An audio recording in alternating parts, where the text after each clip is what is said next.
નમસ્કાર, આપ જોઈ રહ્યા છો ન્યૂઝ 18 ગુજરાતીના તમામ મહત્વપૂર્ણ સમાચારની સાથે હું છું લુબના ખાન। હવે વાત બાંગ્લાદેશમાં બબાલની।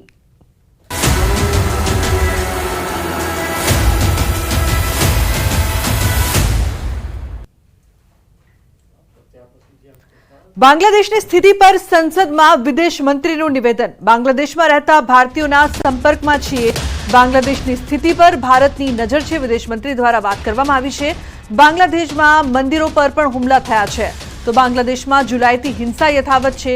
સુપ્રીમ કોર્ટના આદેશ બાદ પણ હિંસા શાંત ન થઈ। આર્મી ચીફે વચગાળાની સરકાર બનાવવાની વાત કરી। હસીનાએ ભારત આવવાની પરવાનગી માંગી હતી તો બાંગ્લાદેશમાં પોલીસ પર પણ હુમલો થયો છે।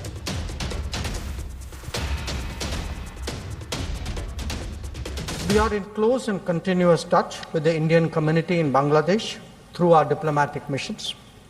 There are an estimated 19,000 Indian nationals there, of which about 9,000 are students. The bulk of the students, however, have already returned to India in the month of July on the advice of the High Commission. બાંગ્લાદેશમાં તખ્તા પલટમાં નિશાને હિન્દુઓ। બાંગ્લાદેશમાં હિન્દુઓના ઘરોમાં લૂંટફાટ। પંચગઢમાં હિન્દુઓના ઘરોમાં તોડફોડ થઈ છે। બાંગ્લાદેશમાં 2 હિન્દુ કાઉન્સિલરોની હત્યા પણ થઈ છે। બીએચપી દ્વારા આ વાત કરવામાં આવી છે।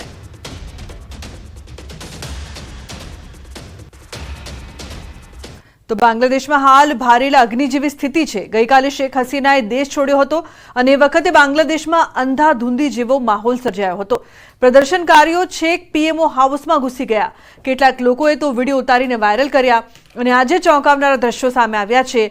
પ્રધાનમંત્રી હાઉસમાં ઘૂસેલા લોકો ત્યાંથી અનેક વસ્તુઓ લઈને નીકળ્યા હોય એવો વિડીયો વાયરલ થયો। હજારો પ્રદર્શનકારીઓએ પીએમ હાઉસમાં લૂંટફાટ મચાવી।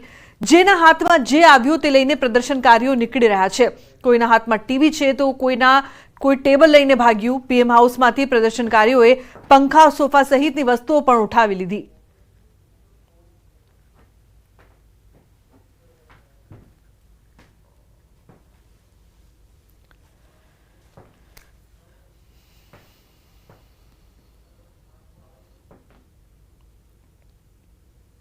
સમાચારમાં આગળ વાત કરીએ તો ખાડા તો પૂરવા જ પડશે।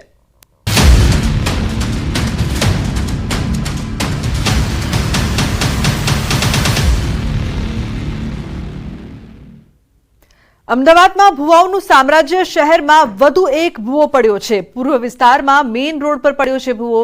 ઠક્કર બાપાનગર એપ્રોચથી નરોડા જતા રોડ પર ભુવો પડતા હાલાકી।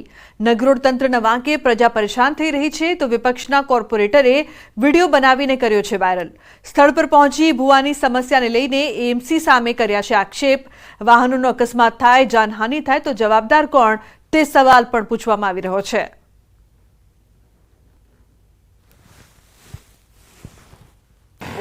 અત્યારે મારા વિસ્તારની જનતાનો ફોન આવ્યો સંજયભાઈ, નવરાત્રી ટક્કરનગર જોડતો હાઈવે ઉપર ચમકસુનાની બિલકુલ સામે કેવડો મોટો ભૂવો પડ્યો છે। તમે વિચાર કરો, હમણાં એક્શન કે કોઈ અંદર ટેમ્પો ઘૂસી જશે તો જનતાની શું હાલ થશે। એક માનવતાના નાતે વિપક્ષના નાતે આ મીડિયાને બતાવવા માંગુ। તમે જો કેવડો મોટો ભૂવો, આ કમસે કમ 5 થી 6 ફૂટ જેવો ભૂવો આ નેશનલ હાઈવે ઉપર જો ખટારો કે ટેમ્પો, કોઈ રિક્ષા શટર અંદર ઉતરી જશે, મોટી જાન આવી થશે। જવાબદારી કોની? એટલે ના છૂટકે એ વિપક્ષ તરીકે માનવતાના નાતે તાત્કાલિક આ ભૂવો આપણા મીડિયા તરફ દ્વારા બતાવવાનું।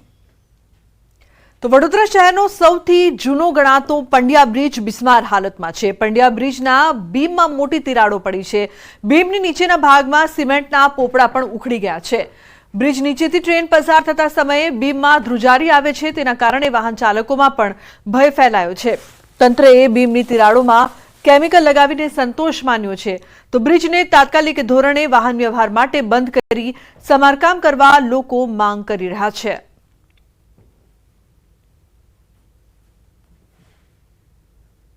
અટલ બ્રિજ બન્યા બાદ આ બ્રિજનું જે ભારણ જો વધી ગયું છે, રોજે રોજ લાખોની સંખ્યામાં લોકો અવરજવર કરતા હોય તો હોઈ શકે ભવિષ્યમાં કોઈ મોટી જાનહાનિ થઈ શકે છે। એટલે સતર્કતા એ ખૂબ આપણી સૌની એક જવાબદારી બને છે।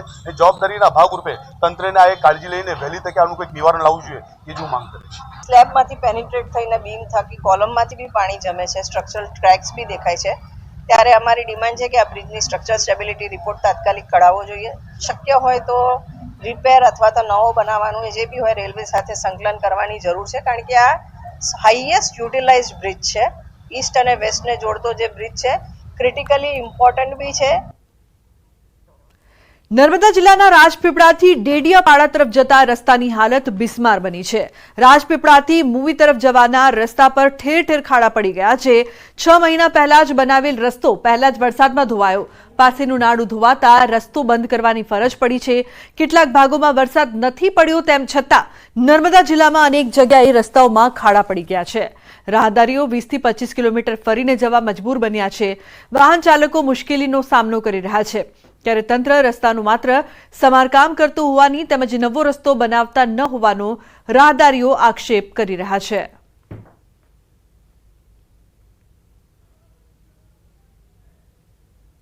નર્મદા જિલ્લામાં પહેલા વરસાદે જ વિનાશ રોડી હોય તેમ લાગી રહ્યું છે, પરંતુ ખાસ વાત કરીએ તો જે નર્મદા જિલ્લાના સ્ટેટ હાઈવેના જે રોડ છે એ રોડ ખખડજંદર થઈ ગયા છે. તમે જોઈ શકો છો તેમ કે રાજપીપળાથી મહારાષ્ટ્ર અને મહારાષ્ટ્રથી રાજપીપળા જવાનો જે રોડ છે એ સ્ટેટ હાઈવે છે એ મોટા મસ્ત ખાડા પડી ચૂક્યા છે. કહી શકાય કે 6 મહિના પહેલા જ આ રોડ બનાવવામાં આવ્યો હતો અને આ રોડ કોન્ટ્રાક્ટર દ્વારા મોટા ભ્રષ્ટાચાર કરવામાં આવ્યા હોય તેમ લાગી રહ્યું છે. બરાબર રીતે કોન્ટ્રાક્ટરને એ લોકો આપે છે રોડનું કામ, તો ચેક કરવું જોઈએ. આ લોકો ખાલી આને રિપેરિંગ જ કરી આપે છે ઉપરથી, પૂરો રોડ બનાવતા નથી. એકવાર અગર સરખી રીતે રોડ બનાવે ને તો વારા ઘડે રોડ આવી રીતે ખરાબ ના થાય. નર્મદા જિલ્લાના રાજપીપળાથી મહારાષ્ટ્ર અને રાજપીપળાથી ડેડિયાપાડા સાગબારાના જે રોડ છે એ ખખડજંદર થતા રાહદારીઓ મુશ્કેલીઓમાં ઉઠાયા છે. ત્યારે હાલ તો કહી શકાય કે જે કોન્ટ્રાક્ટર જે મોટા મોટા ભ્રષ્ટાચાર કરી રોડ તો બનાવી દે છે, પરંતુ 6 મહિનામાં આ હાલત થઈ જતા રાહદારીઓને મુશ્કેલી વેઠવાનો વારો આવે છે. ત્યારે હવે રાહદારીઓ પણ ઈચ્છી રહ્યા છે કે વહેલી તકે આ રોડ મરામત કરવામાં આવે અને વ્યવસ્થિત બનાવવામાં આવે તો આ રોડ સારી રીતે ઉપયોગી થઈ શકે અને જેઓ સહેલાઈથી પોતાના વાહન લઈ જઈ શકે. દીપક પટેલ, ન્યૂઝ 18 ગુજરાતી, નર્મદા. આપણે લોકોને પરિવાર તેમજ મિત્રોનો જન્મદિવસ ઉજવી કેક કટિંગ કરતા જોયા છે, પરંતુ આજે વિપક્ષીઓ કેક કટિંગ કરી ખાડાનો જન્મદિવસ ઉજવી રહ્યા છે. કેક કટિંગ કરીને વાહન ચાલકોને કેક ખવડાવી હતી. વિપક્ષ નેતા પાયલ સાકરિયા તેમજ અન્ય કાર્યકરોએ પર્વત પાટિયા વિસ્તારમાં રસ્તા પર મસમોટા ખાડા પડતા વિરોધ નોંધાવ્યો હતો. સુરત શહેરમાં ખાડારાજથી રાહદારીઓ પરેશાન થયા છે. વાહન ચાલકો પણ ભારે હાલાકીનો સામનો કરી રહ્યા છે.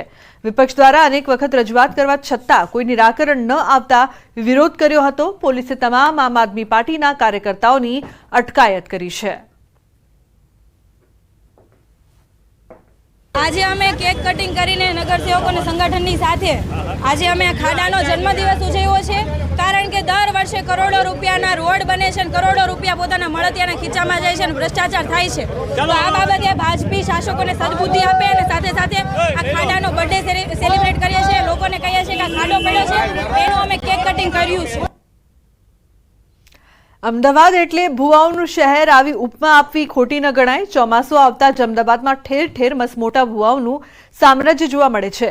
ચાલુ સિઝન દરમિયાન જ શહેરમાં 40 થી વધુ ભુવા પડ્યા છે, જ્યારે છેલ્લા 4 વર્ષમાં 319 ભુવા પડ્યા છે. એટલે કે બ્રેકડાઉન થયા છે. પણ શહેરમાં આટલા ભુવા કેમ પડે છે? આખરે આ ભુવા પડવા પાછળનું કારણ શું છે તે જાણવા માટે અમે એનાલિસિસ કર્યું તો ચોંકાવનારા કારણ